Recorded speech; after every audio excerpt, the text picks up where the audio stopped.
both at research as well as in my organization. So this is what I'm going to present today: idea, invention, innovation, and levels of protection, innovation model, open innovation roadmap, open environments, IP management strategies for open innovation, and then conclude and summarize. All right, so when you talk about protection, three things that come in mind: idea, invention, and innovation. So if you look at idea, it's fundamentally a concept which is spontaneously coming out, maybe because of your background, maybe because of the environment, and maybe because of other aspects that you suddenly see. The problem with an idea is that the protection level on an idea is very low, because if you talk about your idea to somebody, then somebody can quickly pick it up. So one of the ways to protect an idea is to keep it trade secret. If we talk about of invention, it's a composition, it's a device or process which might be derived from an idea. And again, here you could protect it using trade secrets and or patent. And the protection level depends on the form of protection, right? Whether you want to have it as a patent or a trade secret. So depending on that, you get the level of protection. Innovation simply is exploitation of a new idea, right? And there again, you protect it using trade secrets, copyrights, trademarks, and things like that. Again, the protection level depends on the way it has been protected, either a trade secret or a patent. So we will keep this in mind. I'm just setting the background for this topic of open innovation and what would be its strategies to manage open innovation. James, of course, did show you about this. He showed this picture. Again, this is from classic work of Henry Chesbrough about 10 years back. And people actually have taken it to various levels after that. People like James Silverkey, who talks about wisdom of the crowds. People like Mr. Lee, who talks about blue ocean strategy. A lot of people have actually taken it to various levels and have various interpretations of open innovation model. This is a classic firm-centric innovation model. This is how innovation is normally done in most firms. So there is a research, there is a funnel model where you have a lot of ideas. Those ideas go through certain filtering process, or people call it the toll gate process, and eventually it hits the market. On the other side, if you look at, you're talking about open innovation, and here it's all about not just your ideas, not just about your company, but actually it's about a lot of other inputs that you can get from the outside. One important thing that I would like to address here is open innovation is also not just getting ideas inside your company and which is in alignment with your business, but it can be actually ideas coming from outside into your company, and ideas which are inside your company can be pushed out if it is not aligned with your business. So please keep in mind, therefore, that you should promote as much idea generation in your organization, because some of those ideas may not be relevant in your business context, but those ideas could be actually spun off. And those are also great proposals for creating new businesses, new financial gains and things like that. So that's one extra bit on the open innovation side that I want to bring. Otherwise, everything else has been talked about it.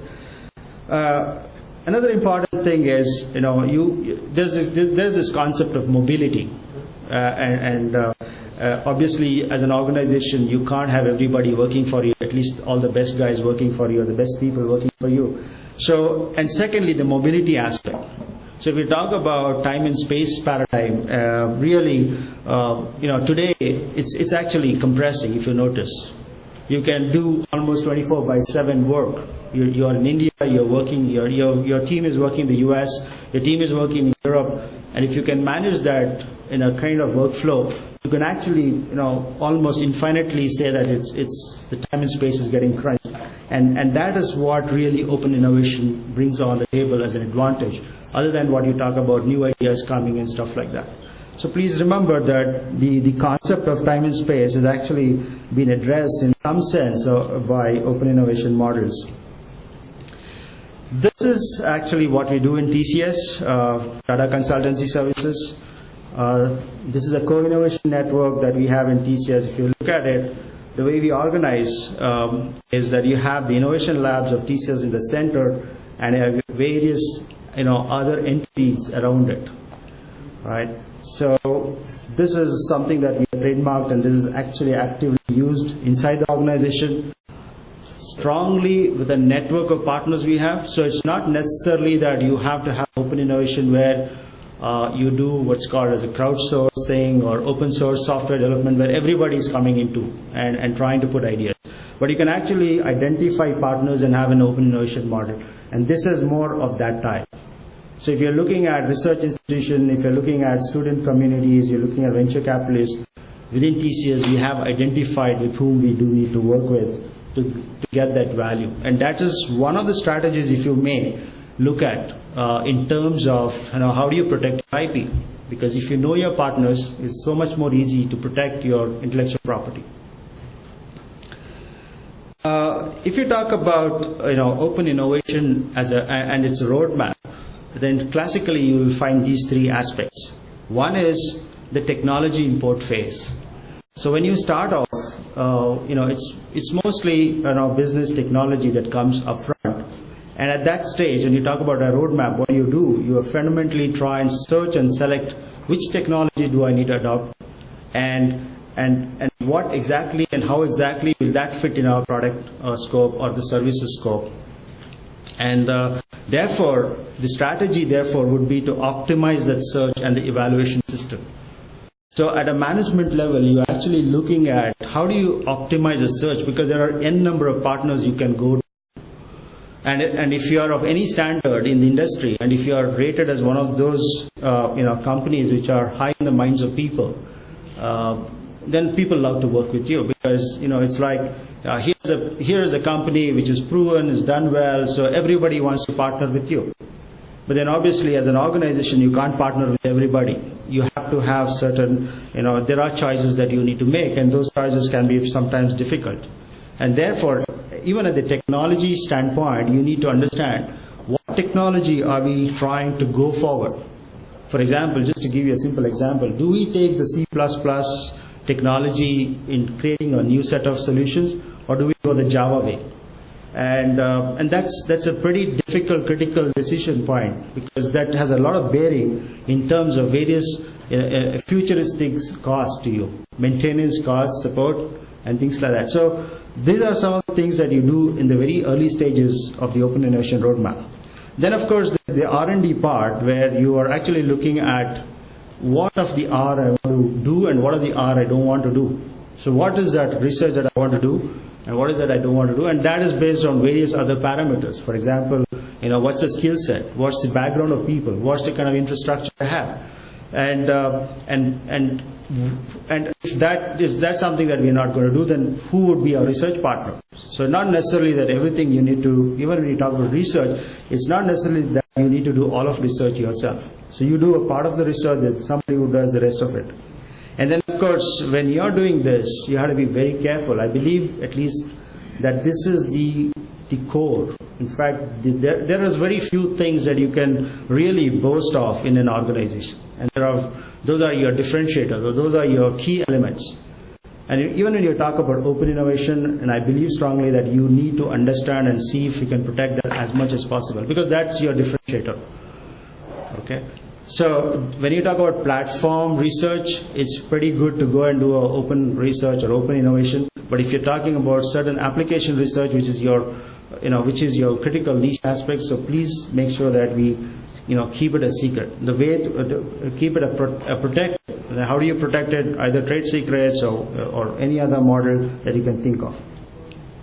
Then of course, after doing all this, you definitely want to make something out of it. Nothing is for charity, and so we need to really go out, having created this product or this service, we need to actually go and transfer it.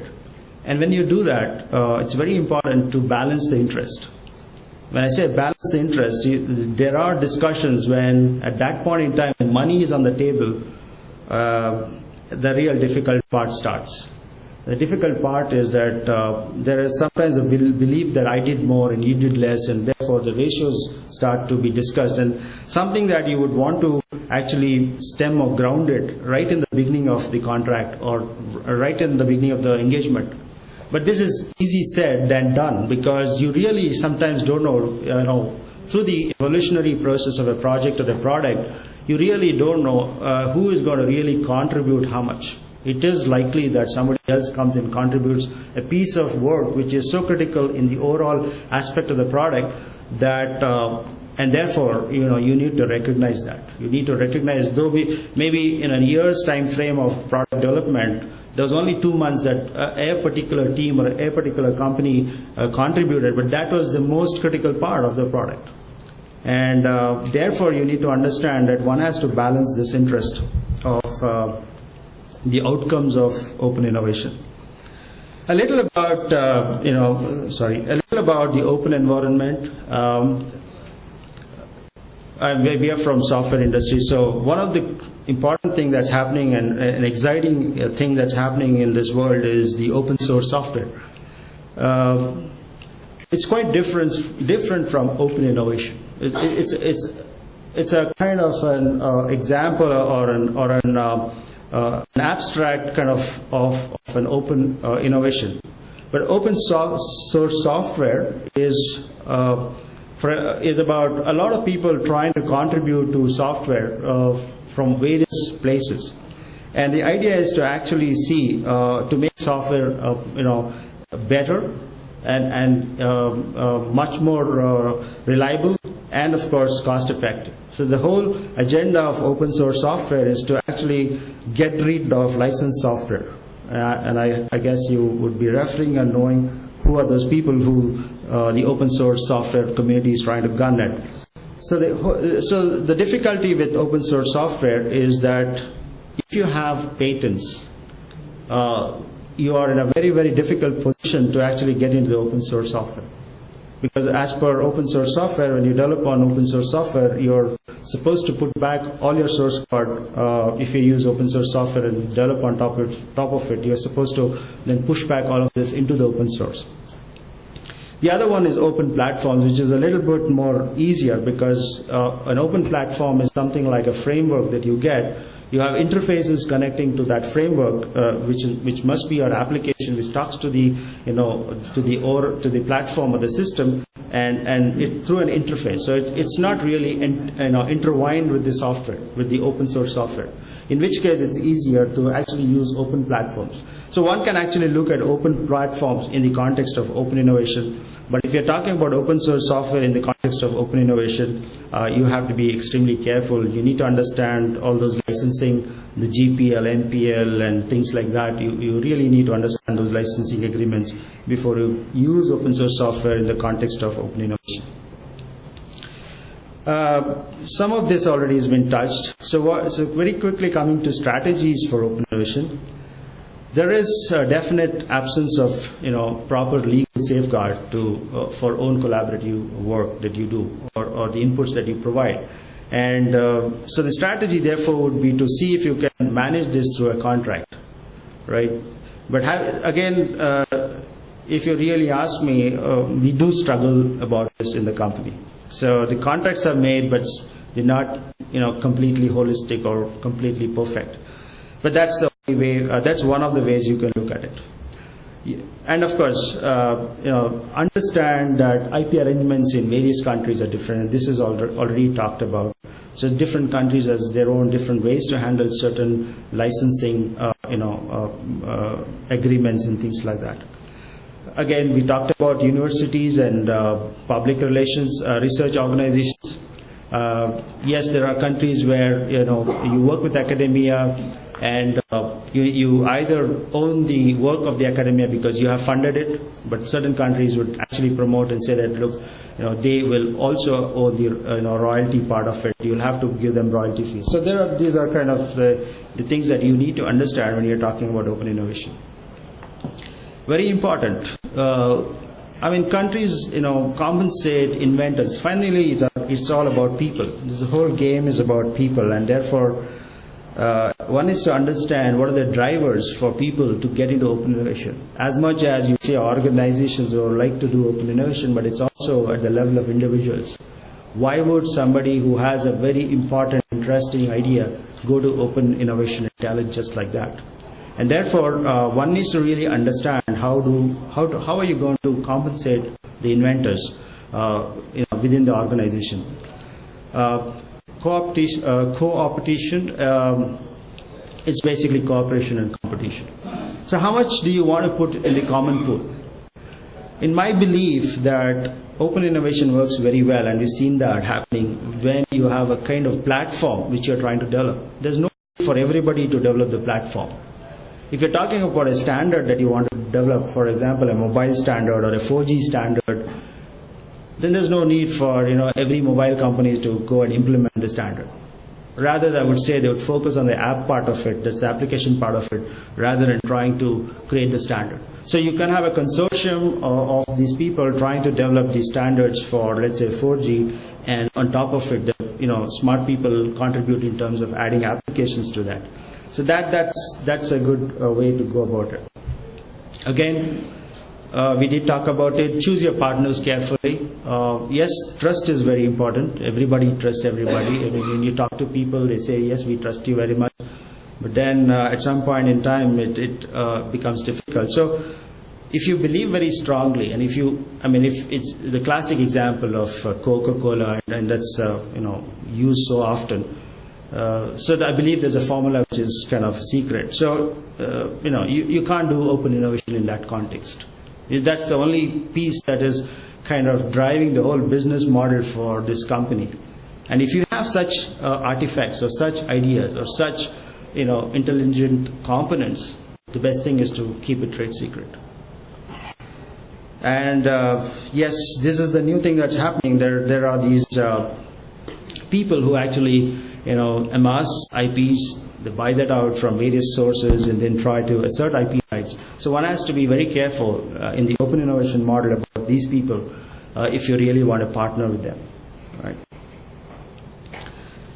Coming to quickly conclusions, therefore if you notice, the IP policy per se is complex, and to develop and maintain, especially across the world, it becomes even more difficult. But then if you talk about open innovation and you're putting another set of complexity on top of already something which is complex, and the whole thing makes it extremely complex, because open innovation talks about the tension between openness and secrecy. I mean, these are absolutely complementary things. How do you manage this? If you talk to innovators, and definitely management will tell you that you need to manage it. So I wonder how really is there a way to manage it. There are guidelines, but this is the real crux of this matter. Another important thing is when you talk about open innovation, then you're talking about various countries, various places where you need to also protect your ideas. And therefore, please remember, your cost is going to increase many times. It's not like the firm-centric innovation where you can have a patent and you have a certain cost to it, but here your cost is going to be pretty high. But the fact that you want to do open innovation, then you really have to take care of this aspect. This was also mentioned that you can manage open innovations through strict contracts. In my opinion, they are fairly okay, but still not solving the problem. And then, of course, the trust part of it, which is informal. We discussed this as well. That's a very difficult word. I mean, what is trust? How much do you trust? It's a very relative term. But anyways, when you are in business, it's all part of the business risk, and you have to take it. In a few cases, open environment openness means access without compensation. But that doesn't mean that it's free. And the classic example is open source software. So open source software seems it's free, but be careful, it's not really for free. There are different licenses agreements. So I just wanted to say that people say that when you do open innovation, then your costs are going to reduce. Many things would come for free. Somebody is going to contribute. Yes, I agree in principle. However, it's not all free. So just take out that myth that it's all going to be very less cost and things like that. Global IP framework, I also believe, like what Mr. James said, that it will be extremely difficult to have a global IP framework in the context of open innovation. And that's what, like I mentioned to you, countries have different, ways of handling IPs. And again, academia plays a pretty major role in open innovation. At least in the West, we know that academia plays a much stronger role when compared to our country, India. So in that context, you need to understand how academia is organized or managing its own IPs.